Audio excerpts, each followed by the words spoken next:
अस्सलामुअलैकुम, मेरा नाम है दानिश रफ़ीक और इस वीडियो में हम बात करेंगे एसएससी सीजीएल और एसएससी एमटीएस की पोस्ट्स के बारे में, जिनका एग्ज़ाम आपका 2024 में कराया जाएगा और 2024 में ही आपने इनके लिए फॉर्म्स भी भरे थे। तो इनके लिए एक इम्पॉर्टेंट अपडेट एसएससी ने जारी कर दी है। तो ये अपडेट बहुत ही इम्पोर्टेंट है उन कैंडिडेट्स के लिए जो एग्ज़ाम दे रहे हैं एसएससी एमटीएस का 2024 में और एसएससी सीजीएल का भी 2024 में। तो ये जो अपडेट है ये टोटल पोस्ट्स जो है उनके लिए कितने स्टूडेंट्स ने अप्लाई किया था उसके बारे में है। हम बात करेंगे दोनों पोस्ट्स के रिलेटेड। हम बात करेंगे कि एसएससी ने कितनी एप्लीकेशंस रिसीव की है एमटीएस की पोस्ट्स के लिए और सीजीएल की पोस्ट्स के लिए भी।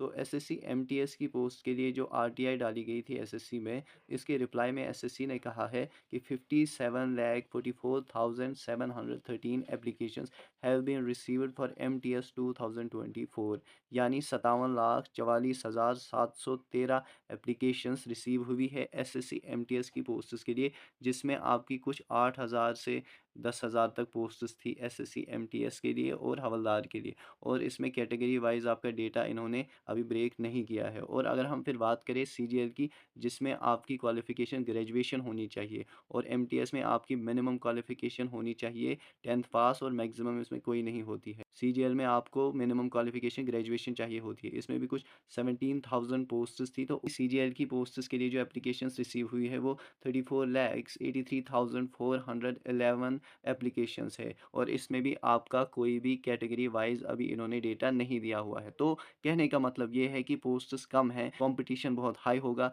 लेकिन अगर आप मेहनत कर रहे हैं तो आप मेहनत करते रहें और अगर आपके पास लक भी होगा, मेहनत भी होगी, तो combination of everything will make your way clear. So you have to keep working hard. You can't, just wait for less competition and more posts. The more days are passing, the more years are passing, I'm telling you, you are going to go through very difficult times and very difficult competition ahead. So you have to keep yourself prepared and be ready for anything that comes your way. Be ready for any challenge that comes to break your motivation.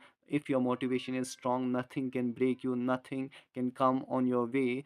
तो आपको करना ये है कि मेहनत करते रहना है और जो भी आपकी वे में चैलेंजेस आएँगे उनको आपको ब्रेक करके आगे चलना है। इसके अलावा अगर आपको कोई भी गाइडेंस चाहिए, आप हमें ग्रुप में मैसेज कर सकते हैं, हमारे टेलीग्राम ग्रुप में। तो मुझे लगता है जितनी इन्फॉर्मेशन हमें देनी चाहिए थी उतनी हमने दे दी है। इसके अलावा भी अगर आपको कभी भी कोई सपोर्ट की ज़रूरत हो तो आप हमें कमेंट्स में अपने क्वेरीज़ पूछ सकते हैं। आप हमारे साथ हमारे टेलीग्राम ग्रुप में भी जुड़ सकते हैं, जिसकी लिंक हमारी यूट्यूब चैनल में दी हुई है। Thank you.